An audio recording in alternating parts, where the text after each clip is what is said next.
thank you so much for coming. We're going to get started here. So today we're going to have a panel. We're going to discuss how students use social media in both their personal and academic lives. And we really want to explore some topics that we'll touch base on today as well. The hashtag that we have today is UCLA Social, so feel free to use that. I'll try and monitor the back channel on my iPad. If you guys have questions and things like that throughout the discussion. And then we're on 2 o'clock, or if we have a little more time, we'll go ahead and open up the Q&A with you guys. So have your questions ready for the students. Another thing we'll do is we'll put this up on YouTube as well, so that you guys can share it, and I'll have that link and I'll post it to the notes.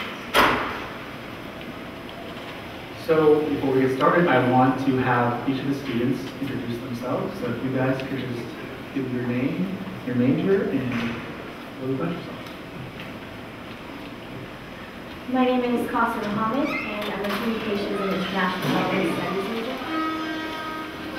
My name is Julius, Carlson.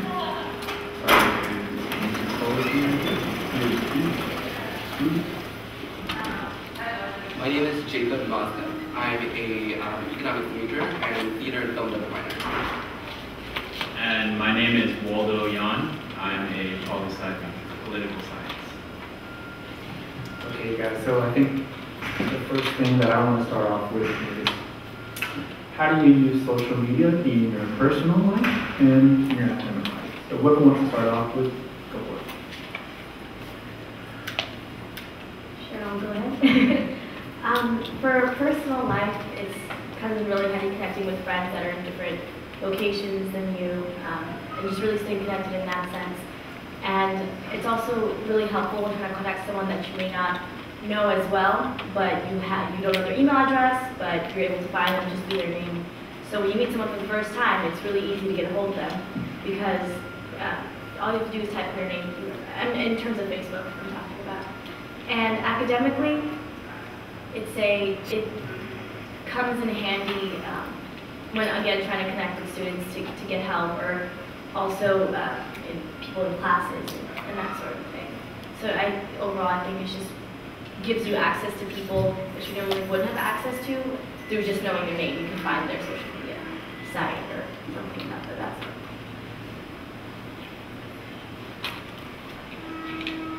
I second a lot of the things that you just said in terms of being networked on a personal level. I've gone to school on a number of different continents, in Latin America and in Europe, and Facebook particularly is a wonderful way to keep in touch with people who I've known in those places, to hear what they're doing, to look at their projects, and to look at different media, ways they have of documenting their lives in ways which are not possible via email or telephone. On an academic level, the reason that I'm here today is because I started to use Facebook as a TA for classes, not because I'm a huge Facebook user, but because I saw that most of the students in the classes were on Facebook during class. And I felt that I was faced with two possibilities. The first possibility was that on the first day of class, I told everybody they had to shut their computers and turn off their Facebook account, which felt dictatorial and also impossible to really enforce. Or I could go and sort of take a Constantine measure and incorporate what people were already doing into the curriculum. So I've taught now 2 courses using Facebook as the platform for the course itself. It's a place where people can post about where I post the assignments, where people post their reactions to the assignments, where people post the assignment itself. And I've found that it's a very successful, interesting tool. Well, for me, personally, social media is really just a form of expression for me. I mean, and I use all social media, so you can name it, from Foursquare to Twitter to Facebook to Tumblr to all of them. And a lot of it, it's just expression to me. Like I tweet because I'm frustrated at the moment, or I tweet because I'm really excited. And same thing with Facebook. I update my status when something interesting has happened to me, and it's just my way of expressing myself, and others are able to see it. And aside from that, there's also the connecting portion of it, where I'm able to connect with my friends from high school that I don't see as often anymore, because now I'm in LA. And as far as academically is concerned, I wouldn't say I usually use Facebook or social media in general academically, but one of the things that has recently happened just in the past year is that I've had people in my classes just randomly add me on Facebook, and some of the best friendships and also some of the best study sessions I've had are with people that just found me on my UCLA, looked at my Facebook, added me, and we studied together for the whole quarter. And so that's probably the biggest benefit of social media with respect to academics. So with regards to me, I'd say that on a personal level, Facebook's probably a pretty useful tool when it comes to seeing and organizing ways of getting together with friends from high school. Because like Jacob over here, I don't get to see a lot of my friends from high school anymore, even though we were really close. And that's pretty much purely because of geography. Like we're at different schools, we have to go to school during the week, so we can't see each other very often. So Facebook's kind of there to be a useful tool for us to organize ourselves, to get together and see each other.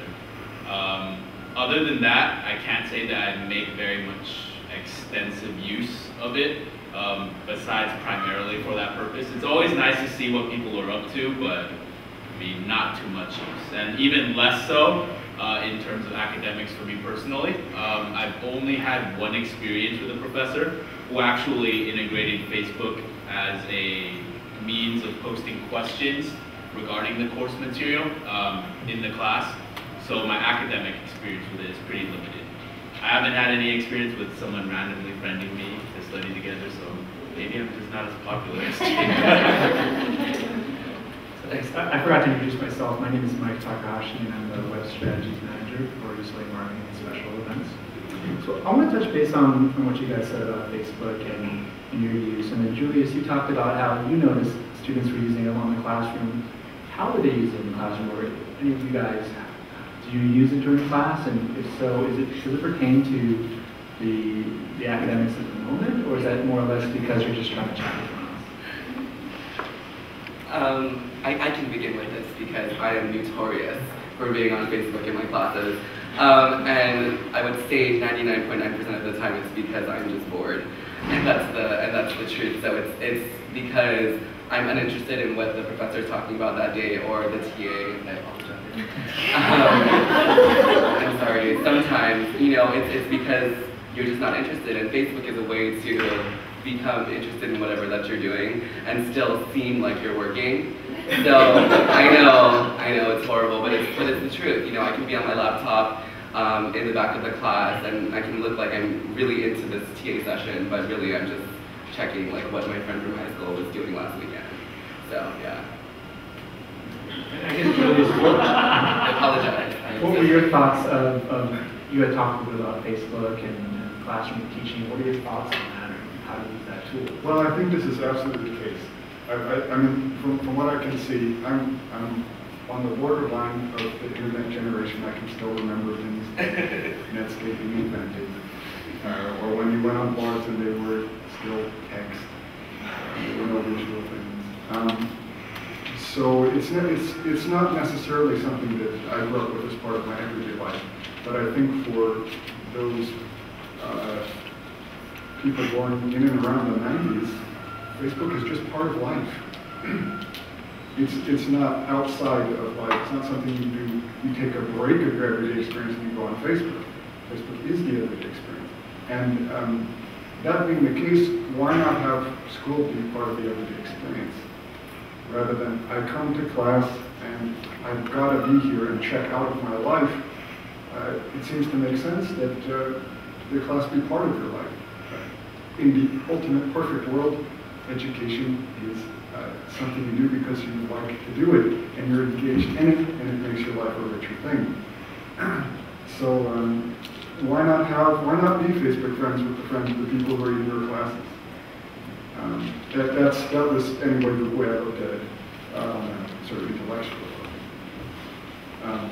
So the risk, of course, is that if you do have classwork done through a medium that is a social medium where people can be distracted, that you're never going to know when you're talking with your friend and when you're engaging with the question that's being asked in class. But I think it's a risk worth taking, and I think it's something that can be monitored through the platform, right? I certainly grew up with the idea and certainly was raised to be told you have to focus on one thing at a time and do it thoroughly.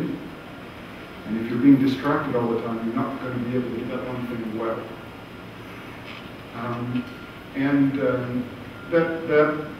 That message may still hold in the world. But I think, again, for people born around 1990, it may not always be the case. You may be able to have an interesting social reaction and be engaging in the question that's being asked on your Facebook page. And what better if you talk with your friend that's also on the Facebook page about the question? Cool. You know, then someone outside the class or inside the class is also engaging in material. So I think it's the risk of distraction, it may be a risk worth taking. Because the larger idea is the more valuable one. That education be part of life and not separated from it. But so I want to touch base a little bit more on usage, and especially the students, on how your social media use habits have changed when you were in high school, and then when you got into college. Was there a significant difference in the way you use social media, the way you interacted with social media? And it could be anything. It could be personally with your friends. Maybe it's a favorite brand that you love. Just kind of talk a little bit about that. And if anything has changed, maybe you have. So sorry. I think me and Jacob are a little bit on the opposite side of the spectrum because I do have a Facebook, but then again, I'm not too keen about it. And for me, I use it more just something that I have to do. Or in high school, when I occasionally posted up pictures, but coming to college, it became almost a necessity to have Facebook. And I remember sometimes to sign up for a club, and the club will send out their first introductory email saying, join our Facebook group. You have one, right? Because if you don't, that's weird. You know, like stuff like straight up like that said, you should be having a Facebook. And I felt, if anything now, I use it strictly to go on and to check if I've been invited to anything in particular, if there's any upcoming events. I think that's what I primarily use it for now, and that's what I check it for. So in that sense, from the transition from high school was more of something just for fun, to post up pictures, look at stuff. Coming to college, I'd say it's a necessity to have if you want to be engaged socially, if you want to be involved with club activities and events, and just be updated in general. So, and also it's kind of, even when it just comes to making groups or liking pages, if you don't have one, I feel like it can kind of be maybe a drawback on your real social life. So, yeah. Anybody else? Sure. My social media experience from high school to college has changed, I guess, in the sense that I'm now much more self-conscious about what I put on my Facebook as opposed to in high school. I used to post everything, statuses that were inappropriate and things that, that I didn't really care about, posting pictures and not really caring about anything.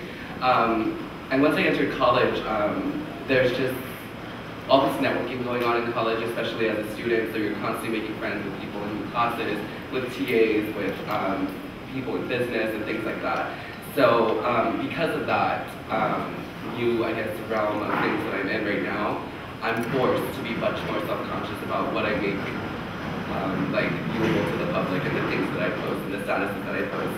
Making sure that, I hold myself accountable for what I post and that I don't, make my reputation look bad as a person who is unprofessional. So I think that definitely is one thing that I've noticed in myself that has changed significantly. I guess I want to touch base on that because privacy is something I want to talk about. Was there a point where you realized that this thing could happen, or was that something that kind of gradually came about? I guess it kind of gradually came about. It was more like, my family members would start commenting on, or like, I would talk to my cousin on the phone and she'd be like, why were you posting that weird thing, and why don't you care about what people think? And in the beginning I was like, oh, I don't care, people can say whatever they want about me, I don't care, whatever. And then as I got older and I guess more mature in college, and I've only been here for 2 years, but that's a long time to gain maturity, especially being on your own and independent. So from there, it was kind of a gradual thing where I was like, okay, I really need to be more self-conscious about how I portray myself in social media. Would you agree with that as well? Is that something that you're thinking about now, or is it something you started to think about as opposed to maybe 2 years ago? Well, I mean, definitively, the question about whether social media was around when I was in high school is right. I mean, except for you. In fact, I went to conservatory. I went through all of conservatory without a laptop computer. It's not surprising to most of you here. The question over the past 2 years, I think this is a concern perhaps in academic life.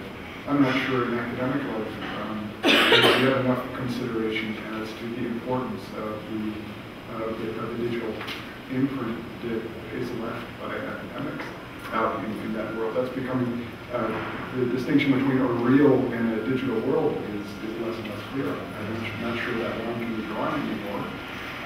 And yes, over the past really year, I started to pay a lot more attention to what information mine is out there in the digital space as a young academic, but also as a young musician as well. But perhaps that may be for another question. I have started exploring that in terms of music making, sort of the post album concept.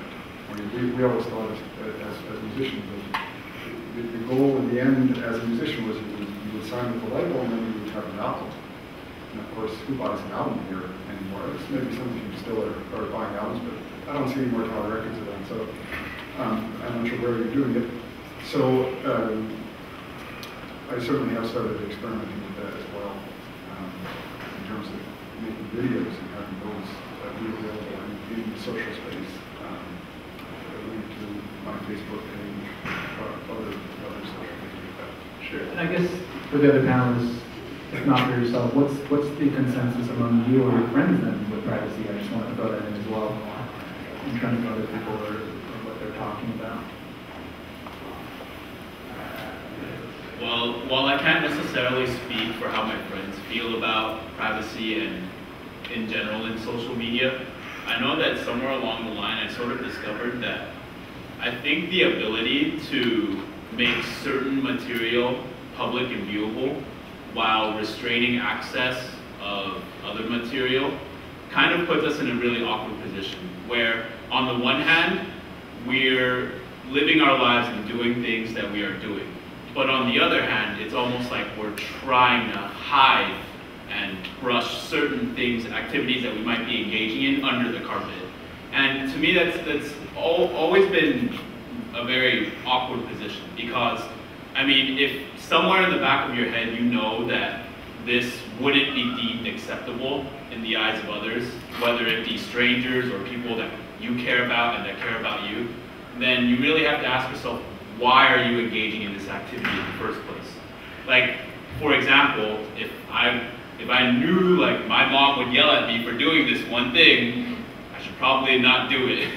I mean, I know that kind of comes off as a dumb example, but to me, it really rings true through various levels of magnitude. Whether it's something small like, oh, someone would probably laugh at me for admitting that I like this weird band, or something big like I can't let anyone know about this because that would change how everyone perceives me. I think that ability to conceal certain things really almost causes an alternate false perception of ourselves.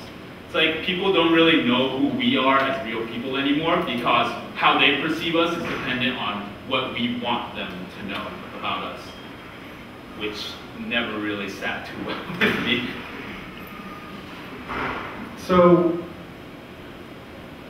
one of the things I want to talk about a little more privacy again is, what are your concerns about sharing that information with things like Facebook or let's say Twitter or anything else? When you share certain private information, do you think, okay, I'm okay with that Facebook knows all this information about me?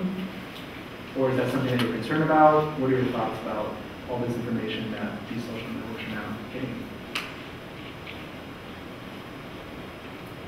Well, that actually reminds me a lot of something I read a few weeks ago, I think. It's how the Facebook movement and the social media movement is secretly a government ploy to make our private information, like, for it to be cool to post our private information publicly everywhere. And I thought that was kind of funny. Really, I just think it's not exactly the smartest thing to, like, oh, here's my address, here's when I get off work, and here's when I'm not home and no one's home at my house.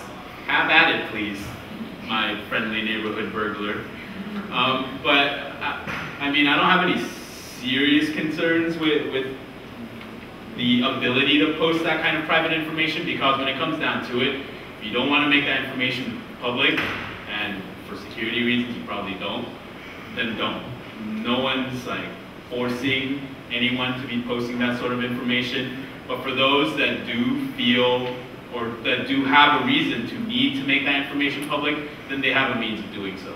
So I really think that it's a neutral tool that can be used intelligently or can be used less intelligently. So, to add on to that, would there be any concerns then for any panelists when using social media for collaboration tools, personally or let's say in the academic setting? Would you have any concerns with that? Well, I always felt in terms of Facebook in the classroom, I was always sensitive to the possibility that someone would have a concern with it.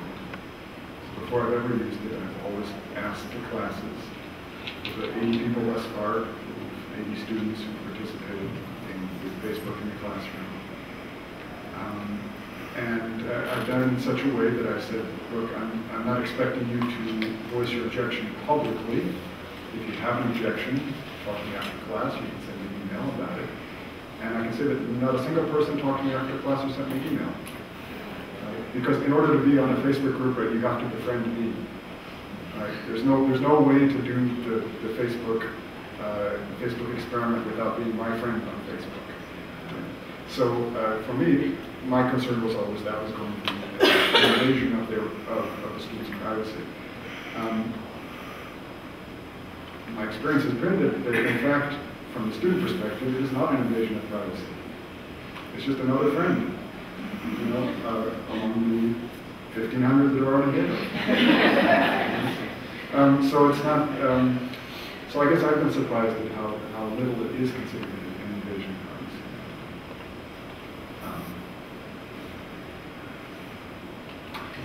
Okay. Anybody else? Yeah, just to add to that, I mean, all the information you put on there is optional. So you don't have to put your hometown, you don't have to check in where you are. So it seems like, you know, people who do engage in, you know, giving this extra information is because they want to, because they probably feel comfortable doing so. And, I mean, things like Facebook and Twitter probably wouldn't, you know, have those capabilities of being able to check in or of being able to, you know, put where you are at the moment unless people were using it. So I do want to jump into engagement. Now you did mention that.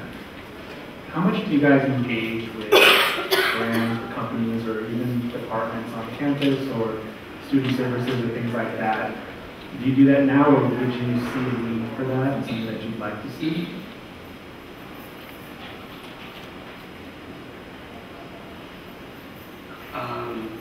I actually have never experienced Facebook in the classroom.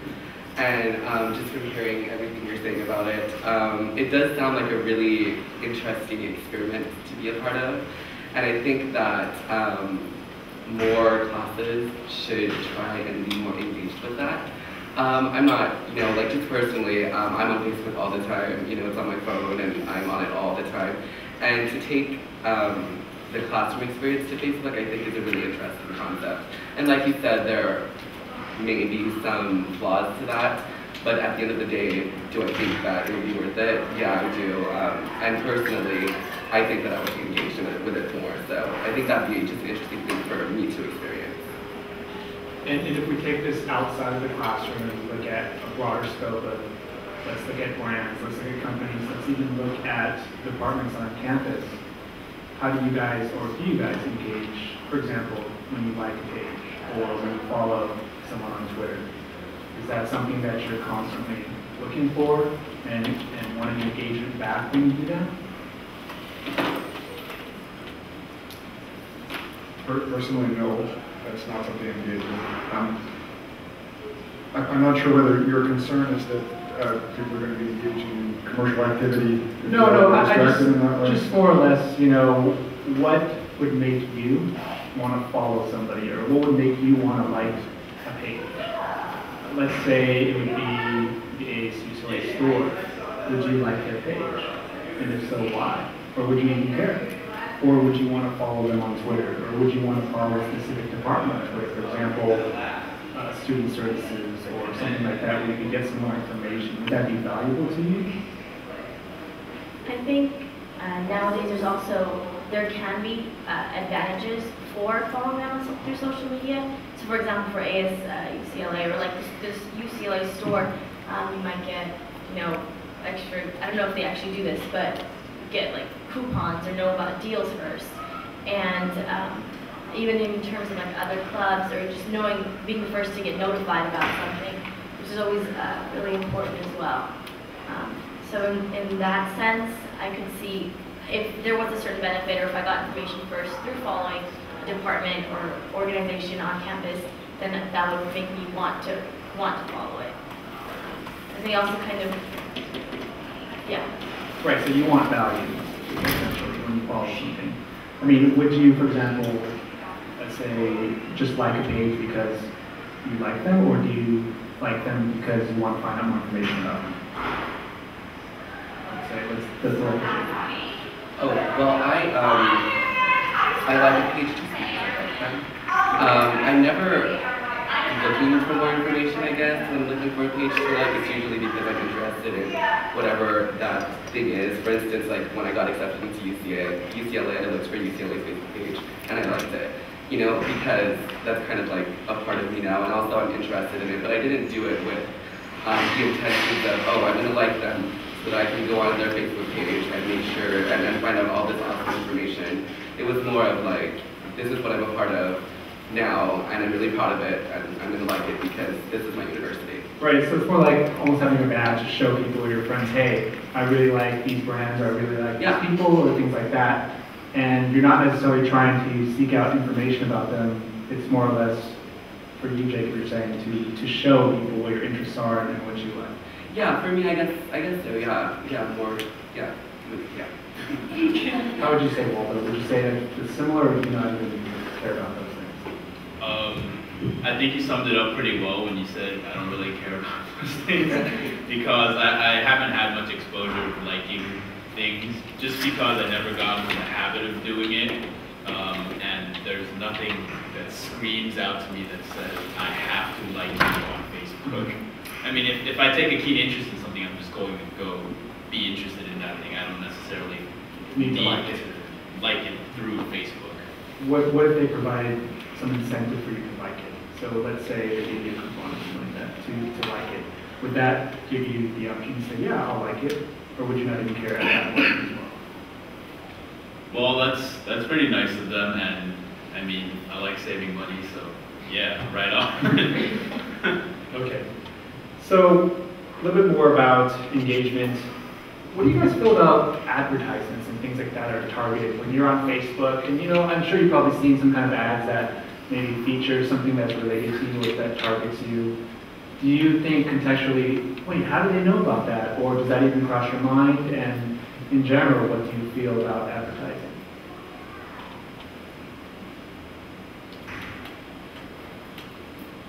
I think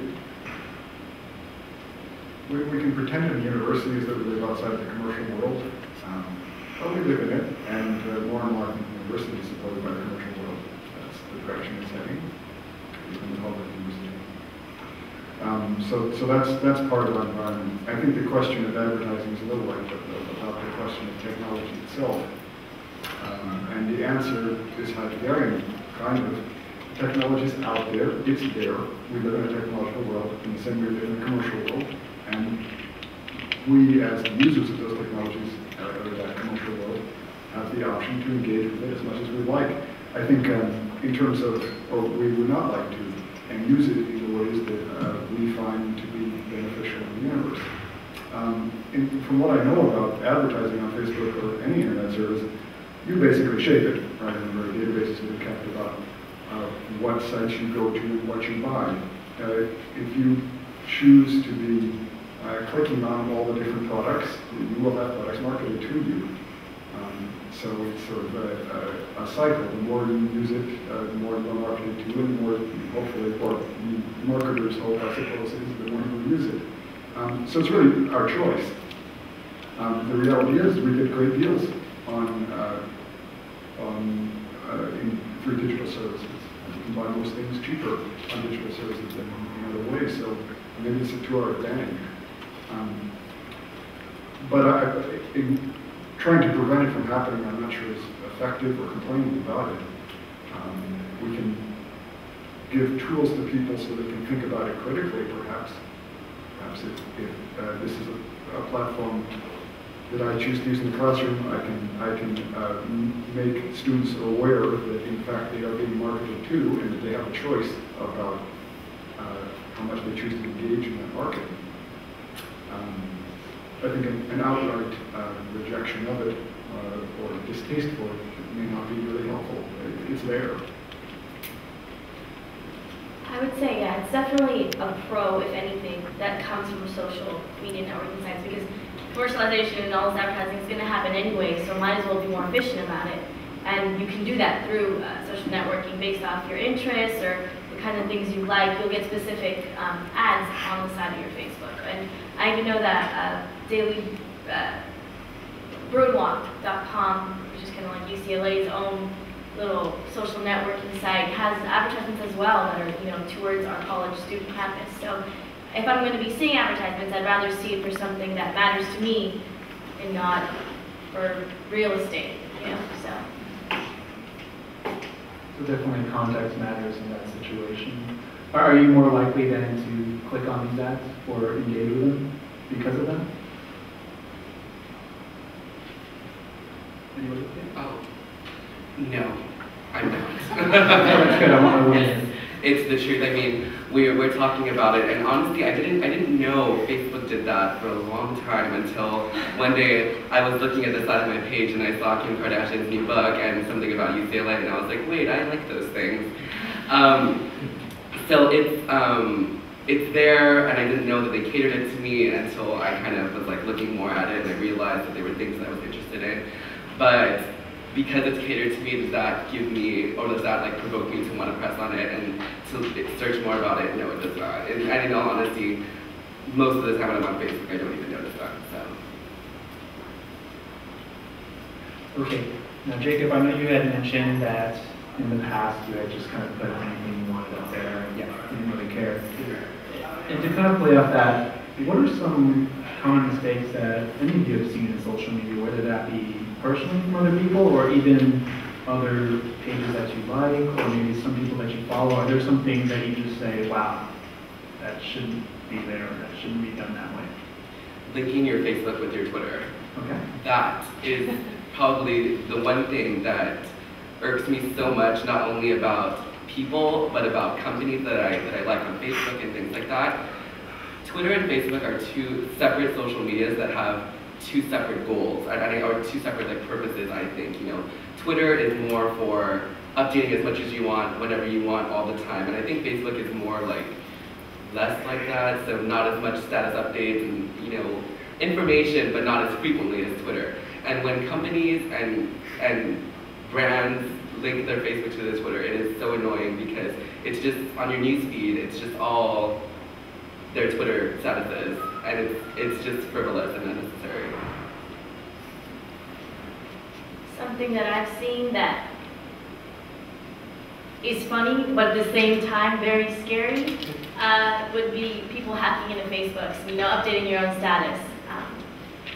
Coming to the dorms, you leave your computer out, people are in and out, everyone's, having fun, being funny, so you'll get, someone will put up a status about something ridiculous and inappropriate and really, really funny, but at the same time, a coworker could be seeing it, your 4th grade teacher could be seeing it, and it's, at the same time, you can easily laugh it off, you can easily delete it.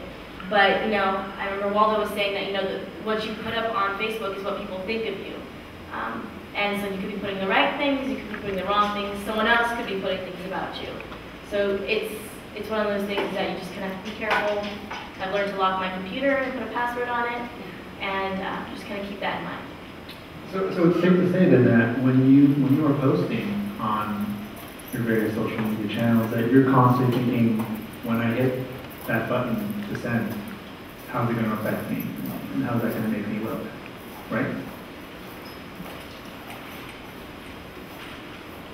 I think it's one of those subconscious things that, the way what you put on Facebook is what people are going to perceive of you. And even when it comes to choosing what picture is your profile picture, choosing what your interests are, or the way you describe yourself, when it comes down to it, nowadays Facebook has.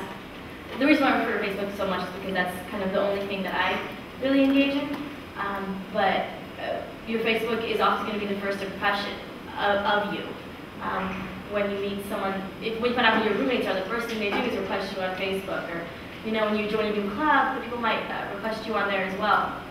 So you're well aware that that's what people are going to see of you. And I think it's not a very conscious thing. Like when you post it up, you don't think, oh, are people gonna like this? How many comments am I gonna get in return for this? But it is definitely something that I think no one can deny that, you know that what you put up there is, what you want people to think of you. Anybody else? Okay, and I want to talk a little more about, I know you guys are talking a lot about Facebook, but in your opinion, or have you thought about, are there tools in social media that UCLA could be using and providing for students, or in other areas that could help benefit you guys?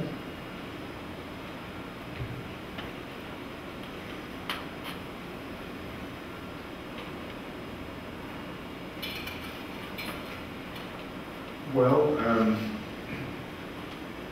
I've been really impressed and inspired and interested in things like the Khan Academy. I'm not sure if anyone here is familiar about that. Can you tell a little bit about that? So Khan Academy. The Khan Academy is set up with the intention of what he calls flipping the classroom. Basically, young guys, probably about my age, was at MIT, and he started to tutor his cousins in Florida through YouTube videos. Was it New Orleans? Someplace else in the country, remotely. Started to tutor them remotely through YouTube videos. And the cousin's response to that was, and then he went to visit the cousins in person and started to tutor them in person. The cousins said to him, well, we really preferred your videos. We'd rather not have to, we're intimidated by you, but it's easier for us to learn with your videos. So that was one piece of feedback he got from him. The other piece of feedback was that his YouTube videos started getting hits all around the world. So in terms of the idea of flipping the classroom, basically what he set up is this whole system on videos. And then a digital system in which there are quizzes and tests in which people learning from the videos can be evaluated, and data about what they're learning can be sent to teachers in the classroom. So when students go to the classroom, the teacher knows their specific needs and can cater to them. That puts the teacher less in the position of trying to communicate directly to 30 individuals, right? Which is impossible. As anyone who's tried to do it will know, and allows them to teach. That is to go to individuals, know what the individual needs of those people are, and try to fill them on an individual basis. I wonder if something like that. Now, it's a very hard thing to do outside of the hard sciences or mathematics or something where there are facts that have to be learned. But I wonder whether a system like that couldn't be set up. I know that medical school uses it. I have several friends who are in medical school, and they all never go to class. They watch the videos of the lectures online, and you watch them over and over again. They're there, and they can do it at their own pace and learn as they want to. I think something like that could be interesting. Again, this does relate to the Facebook, although you didn't want me to. No, the question wasn't about that. But when I first mentioned to professors I'd like to use Facebook, their concern was, that's faceless book. Right? You're going to eliminate the capacity for people to communicate on a one-on-one level. You're going to inhibit them socially by using it. This is going to replace the classroom. I think what the Khan Academy does, and what I find interesting, is not to replace the classroom, but to enhance it. The classroom and the teacher becomes a more richer place, a more valuable space, a more useful space, and not a place where you can use Facebook in a distracting way. Right? If you have to go there and work on an assignment that's catered to you, right, and get a skill that you know you need when you're in class, you will come to class and you'll find it valuable. You're not going to have the time to be bored, right? Because it's going to be a valuable place to be. So I think that, long and short of it, though that kind of media, something like the Khan Academy put in place in this university, would not substitute for the university. It could enrich the university experience and perhaps make it more effective. I know you've mentioned click too, but I'm not aware of it. Okay. And I want to talk lastly about adoption and new tools, and basically how you guys learn about new social media tools, or if that's even something that you're concerned about or you care about. So if each of you could just go ahead and answer that question for me, that'd be great. We'll start with you, Waldo. Well, since I don't usually make it a habit to go out and research new and upcoming forms of social media and networking, I think generally, for me personally, the only way I learn about it is through the spread of the popularity of that new method, and essentially through word of mouth. Because I think social media is one of those things where it's very much worthless to everyone involved if there are very few people involved, and its usefulness grows exponentially as more and more people become involved. So until there, I guess, a sufficient enough amount of people using it and spreading word about it, there really is no way for someone who isn't actively taking the initiative to research about, I guess, new advancements in the field to really get wind of it. Right. So I think it's by and large by a word of mouth once it's started to gain popularity and usage. So let's take, for example, Foursquare. What if 3 of your really good friends were using Foursquare? Are you going to try it out because they're using it, or are you going to try it out because they say Foursquare is awesome because you have all these cool features and you can get X, Y, and Z when you check in and do that? And how does that apply to you? I'm trying to put myself in that scenario right now, and I really imagine myself saying, "That's nice, man. You go have fun with that." Primarily because I actually haven't put very much thought into it. I'm not sure what it takes for me to feel like it is something that I need to add into my life. Mm-hmm. Like all those things, like a friend thinking that it's nice, or them explaining that there's X, Y, and Z kind of benefits if I were to engage in it, just don't seem to substitute what I think would really drive me is a pressing need to use that right. form of social media. So, I mean, I can't really say until it happens to me, but I really don't think unless there's an immediate need for it, like I need to contact someone right now, then I think that it wouldn't drive me to use it. Right, so basically your adoption is it has to fulfill a need that I really am looking for. Yeah. Right. Jacob? Well, I'm personally well, no, you're so opposite with this, it's insane. I'm personally very, very interested in social media, and not only that, I'm really interested in technology and new things that come out. I was one of the first people to get a Google Plus invite. So I'm really, really interested in that, and I get a lot of my information from a lot of blogs that I read. I read about social media and technology every single day, just because it's something that really, really interests me. I find it really fascinating, and I just really love working with new things and trying out a new social media and seeing whether I like it or not. So yeah, I find out most of my stuff from all of the blogs that I read and things like that, and which is really awesome because people don't even have to tell me about it. I'm usually the one telling other people like, oh, we need to try this because it's really awesome, things like that. Right, so basically, just because of your curiosity and your interest, you just love to try all the new tools that are out there, and that's just something you love, and you're more or less the person that spreads the word that says, hey, check this out.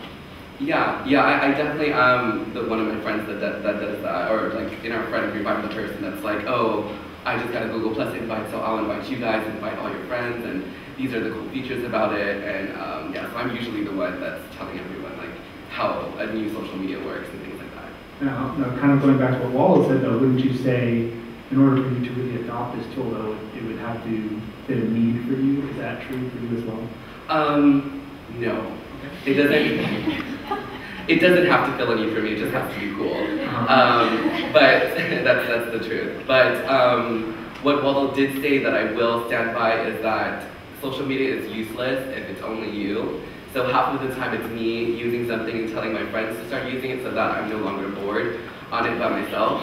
That's the case with me and Google Plus, and there's this new social media that came out called Busy that's instead of checking in, you're checking out. So yeah, it's a little interesting, and I thought it was kind of cool.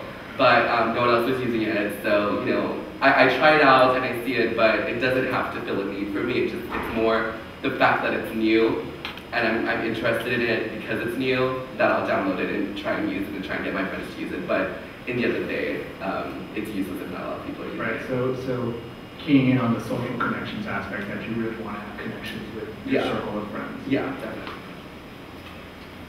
Julius? In terms of getting wind of new technologies, I started to participate in some of the communities that have sprung up around education and social media. In terms of what I would use, I think I would say that social media really, any tool is only as good as the people who are using it. Just like any other technology or tool. And so that's what I ended up using. Really, I decided to use Facebook in the classroom, not because I like Facebook particularly, or I'm a big user, but because I saw that the people I was trying to communicate with work. And when that changes, then the platform's got to change. That's the point. It's not the platform, it's the people. I think I find that I join the social media network when I find that there's no escaping it, and that I'm going to have to give it eventually. For Facebook, I remember it took a while for me to join it too after I attended a summer camp and realized that everyone was on it except me, and I was going to be missing out on stuff if I didn't join it. That's when I did it. In terms of LinkedIn, is also one of the things where in trying to get an internship, it was like, okay, I gotta do it, and I'm probably gonna end up getting a Twitter soon as well, just because I realize how important it is when it comes to PR and marketing and advertising and that kind of stuff. So I'm probably gonna give into that soon as well. And like Waldo said, for me, it's if it becomes a need and if it becomes something that that I have to do in order to keep up. I find that's often my view when it comes to social media. A little more pessimistic view of it, but a lot of times it is just trying to keep up with what's going on to make sure that nothing gets left behind. And I feel like also maybe I have this perspective because I don't have an iPhone or a smartphone yet. I feel like once someone gets an iPhone or a smartphone or Android or whatever, their access to these social media sites just is so much easier, and it becomes so much more accessible, and because of that, people get more involved in it. And I think it's just really interesting how much smartphones are tied into social media nowadays. the way you Twitter is through, a lot of times it's not like, oh, you go onto your computer and Twitter. It's, you're out somewhere, you're having fun, you want people to know about it, or something of that sort, so much on the go. So in my case, I'm interested to seeing how my social media usage will change and how my adoption methods will change once I get a smartphone. So to tag on that, would you say that Facebook for you is a necessity, and can you see yourself without Facebook at this point? At this point, oh yeah, I definitely think it's a necessity. Again, when I go in there, it's really not for fun.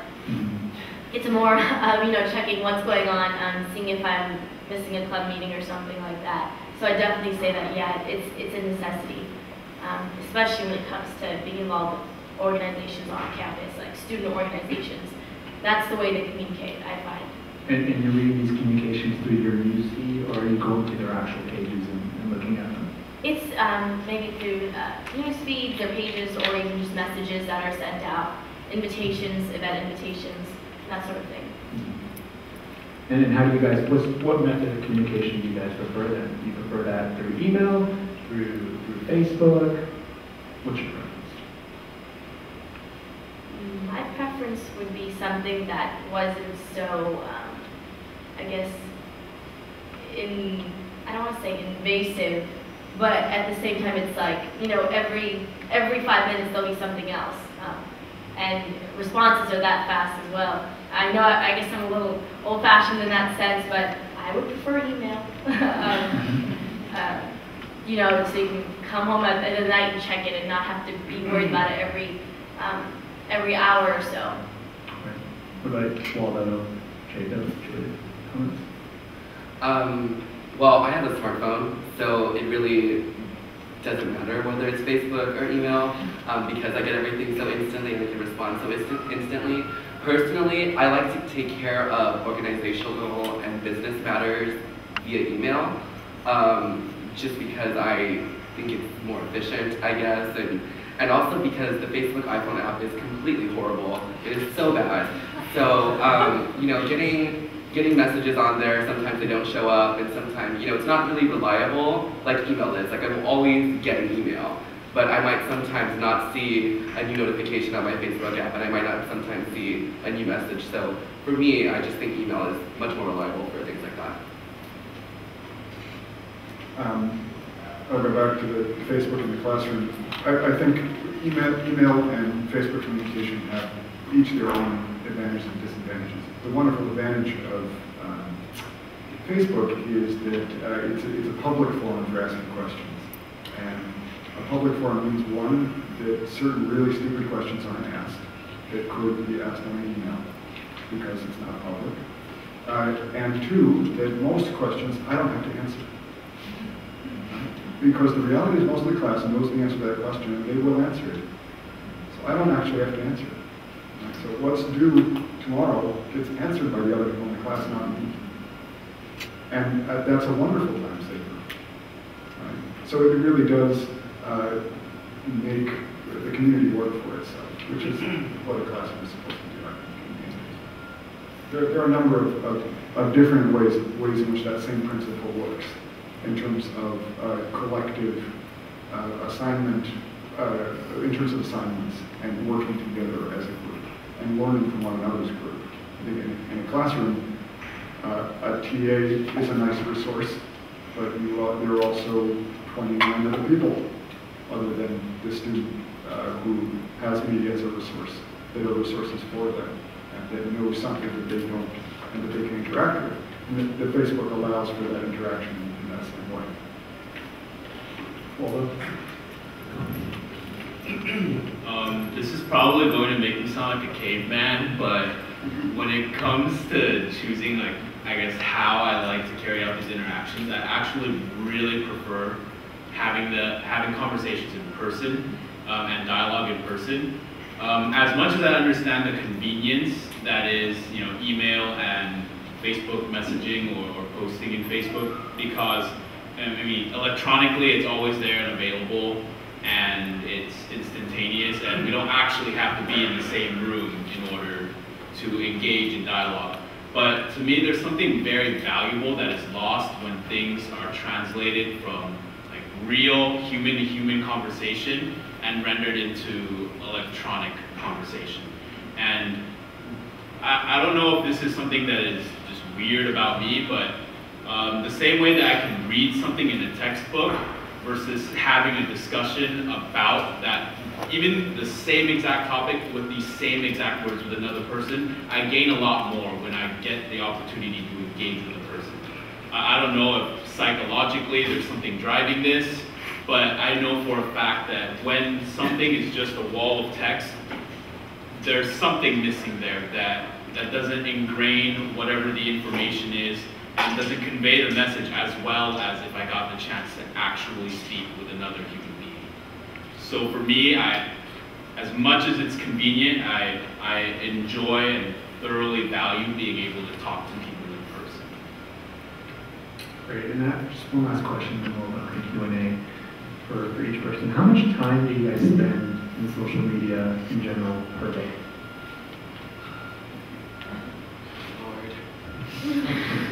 Hours. Well, the job I have, Parkline, requires me to be on social media like all the time, and I'm at work about 5.5 hours a day. So there's that, and then on top of that, I'm also on my personal. I am the biggest Twitter user, you know. So I'm tweeting constantly. A lot of the times I tweet during like some of my favorite shows. And like I'm tweeting things that are happening that are really dramatic and that really are crazy. So for me, probably about like 8 to 10 hours a day. It's a lot of hours for sure. What about everybody else? I'd say on average maybe like 15 minutes, half an hour at the max. That's how much I just spent last on Facebook.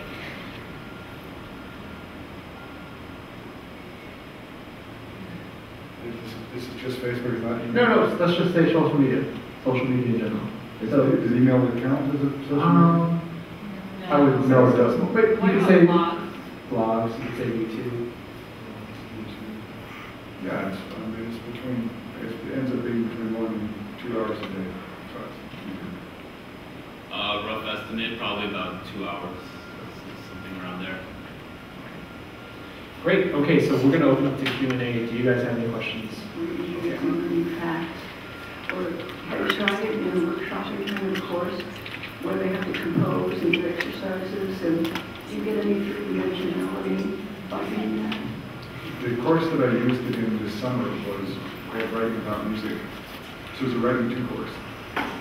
And I used it in conjunction with Google Docs, actually, with the idea that there was never going to be a piece of paper that crossed my desk.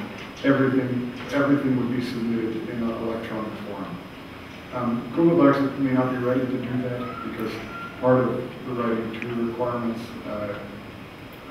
involve students editing one another's work, and tools are not quite up to speed in terms of letting Word track changes. Not quite up to speed yet in Google Docs. But the idea of having all of everyone's work available to everybody else was really cool, and I felt it really worked well. In terms of Facebook, I spent about half the course trying to get people to be interested in a topic and develop an argument, with the sense that if there was interest, there would be easier to have an opinion about something that you're interested in rather than something you're not interested in, and then getting to the point where that opinion could be substantiated. Facebook was wonderful in that way because there were assignments that I gave people in terms of what topic represents this issue that music raises, and people could post their topics all together, and everyone else could see everybody else's topic. And there, as I was saying earlier, it's not them.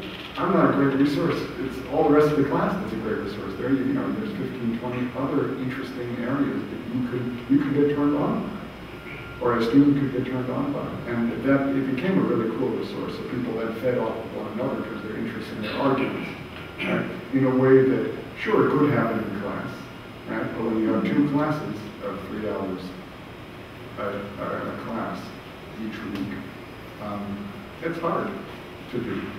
And so it's set a framework that those Facebook posts allow people to interact outside of class about their interests, and then when they were in class, have something to talk about. Mm-hmm. Right? So it was a lot like a live workshop, except that the time wasn't synced, you know, because people weren't all working on it at the same time. Or perhaps they were. It was in time sync, right? Because people are on their Facebook all the time, which I think is often the case. Actually, you're looking at that, except Waldo. But those posts are coming on, and you're out of the corner of your eye, they're there. And so you're reminded of those. It becomes part of your day. It's there, part of your life. Yeah, the reason I mentioned Waldo is because you really are a face-to-face kind of person, and I think that even with that much interaction, you might not be able to take full advantage of that kind of workshop course. Maybe when forced to.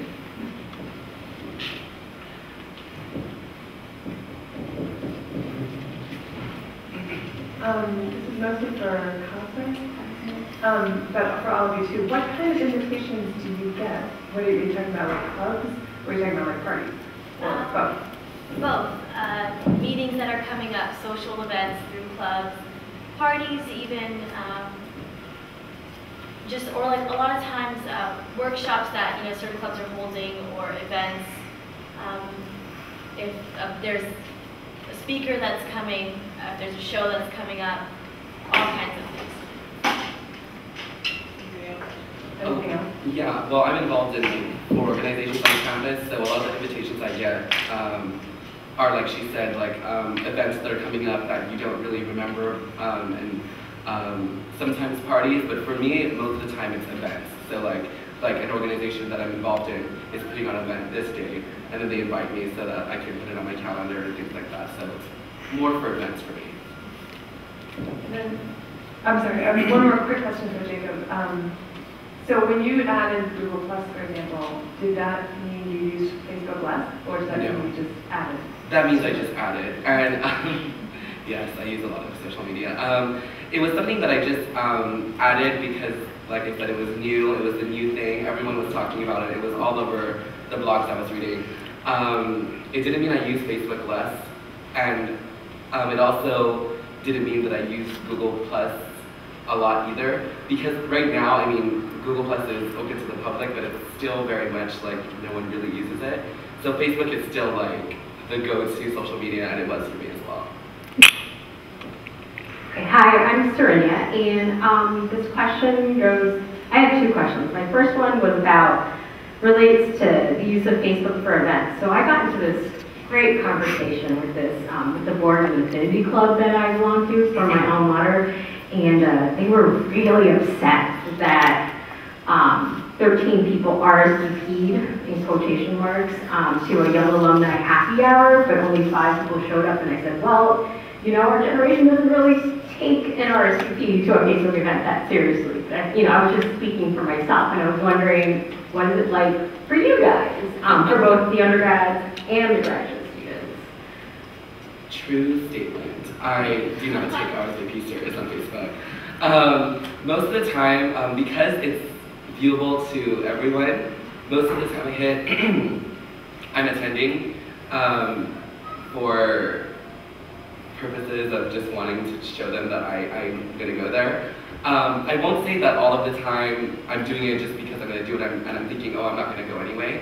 Sometimes it's just a natural thing. If you're part of an organization and you want to be there and you want to show that a lot of people are going, so you say I'm attending, because most of the time, other people that aren't part of the organization, if they see that a lot of people are going, they'll think about going. So it's more for that, but do I take RSVP seriously? Not really, especially not on Facebook events.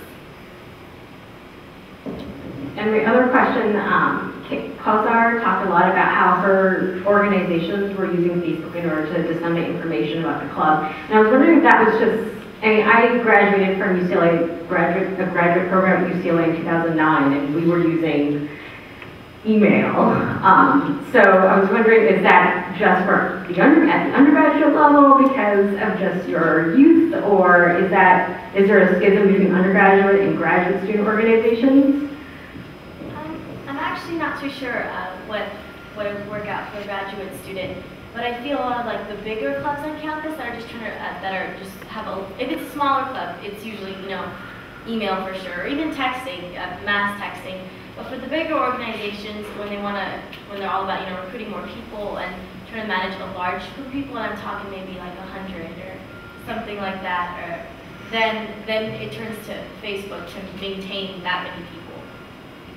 If that answers your question. It totally does. I was wondering if Julius could elaborate too. Yeah, I don't know of organizations that use Facebook in the graduate sphere. Okay. I think it's also slower on the uptake. I got my PhD in the summer here at UCLA, and this fall I'm still on their email list, and something they just launched, like the graduate student Facebook page. The undergraduate students have had one for quite a while, so sometimes I think it's that too, and they're not sure what they do with it, and they want to make it free. And there's a lot of I think as a graduate student we have more concerns about the publicity side of Facebook networking and things like that, but Thank you. Yeah, right.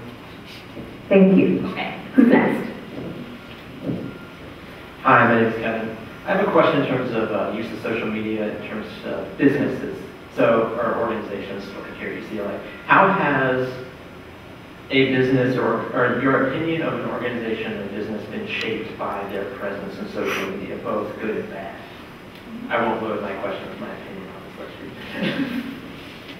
Whoever wants to take it.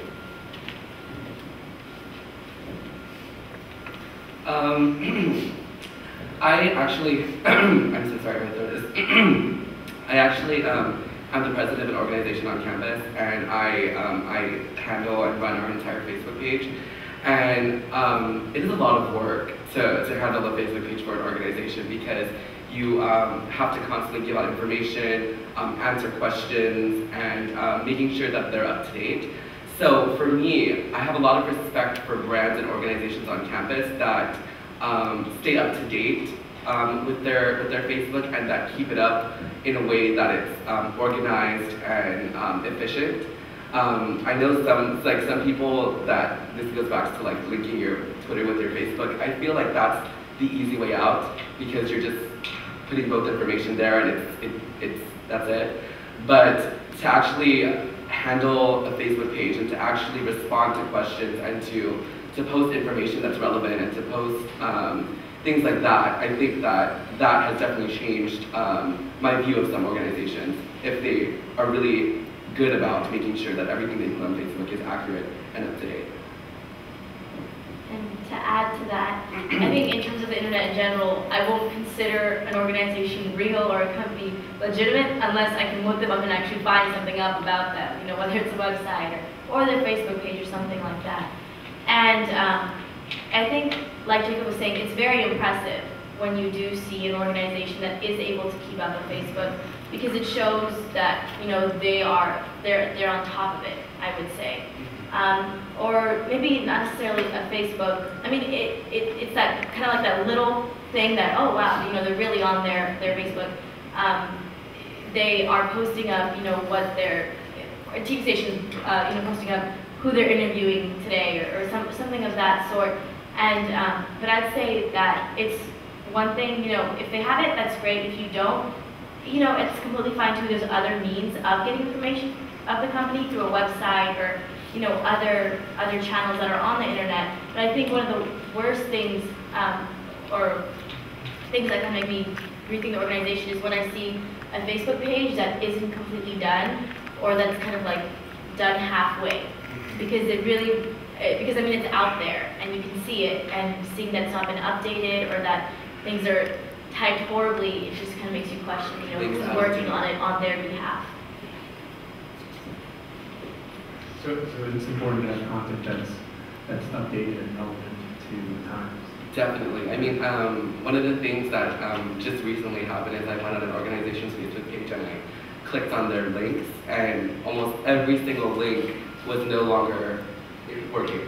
And that is very frustrating for a person that's trying to find out more information about a company or an organization. If you don't have the efficiency or the mindset to make sure that everything you have is up to date and accurate, then it's not an organization that I want to learn more about or be a part of.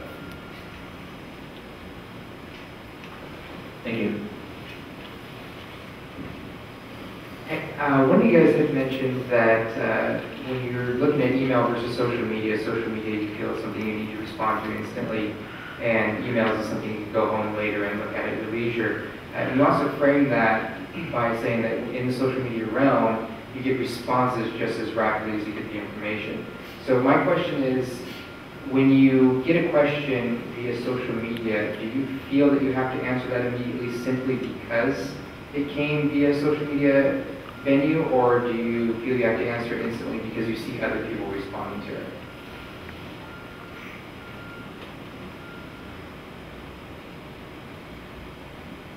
That is a great question.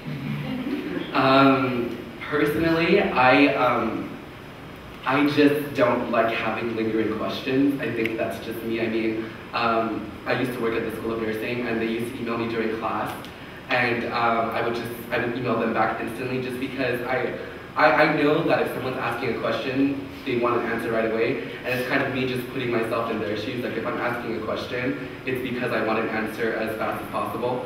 So for me, it doesn't really matter whether it's social media or email or a phone call or a voicemail. It's if someone asks a question, I usually try as hard as I can to answer as quickly as possible, personally.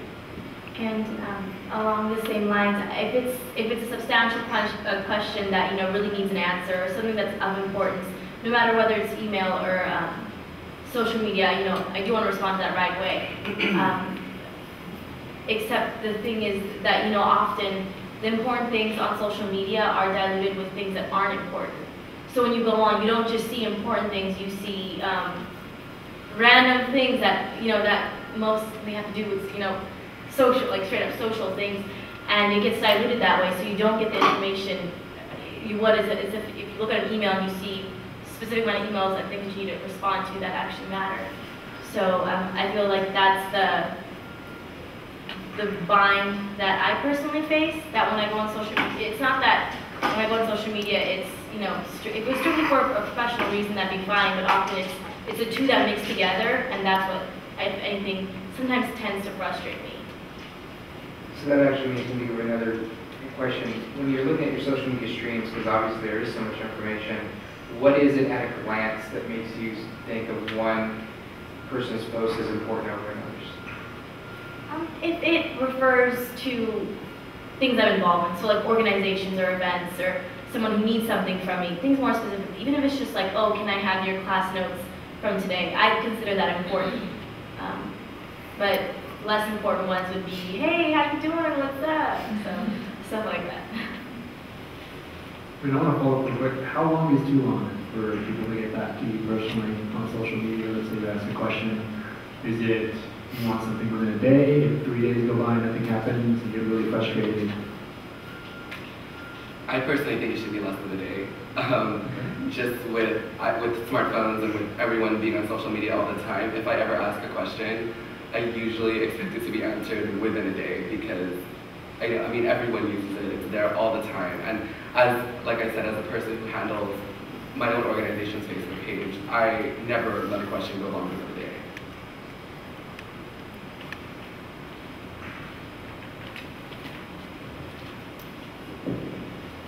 Hi, my question for you is, how would you like to see the library here at UCLA be involved in social media? And I'll give you an example, or a couple of examples. For instance, being able to contact a librarian through social media to ask questions about resources. Another example might be like Julius for your class, having a librarian be a part of that Facebook group, being available to answer questions, things like that.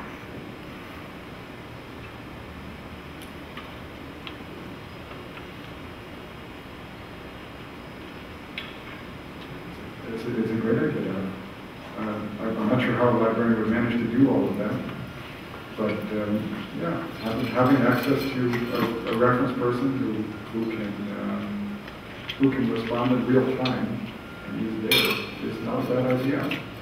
Great idea. Yeah. Privacy.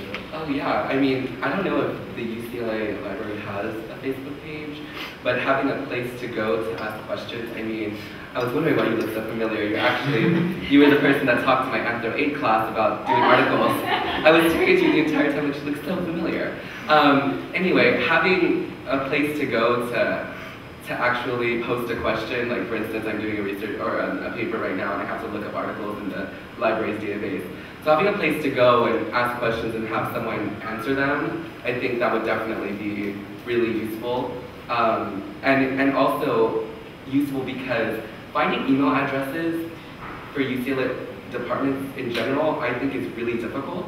Like going on a page and trying to find out who I need to email, and oftentimes they don't get back to me, and it's just very frustrating. So I think, yeah, having that, like a Facebook page where I can post a question and it can get answered, would be definitely very useful.